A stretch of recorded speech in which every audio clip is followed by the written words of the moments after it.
بسم الله الرحمن الرحيم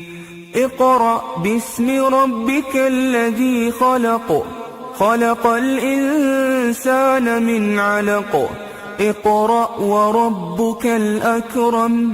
الذي علم بالقلم علم الإنسان ما لم يعلم كلا إن الإنسان ليطغى أن رآه استغنى إن إلى ربك الرجعى أرأيت الذي ينهى عبدا إذا صلى أرأيت إن كان على الهدى أو أمر بالتقوى أرأيت إن كذب وتولى ألم يعلم بأن الله يرى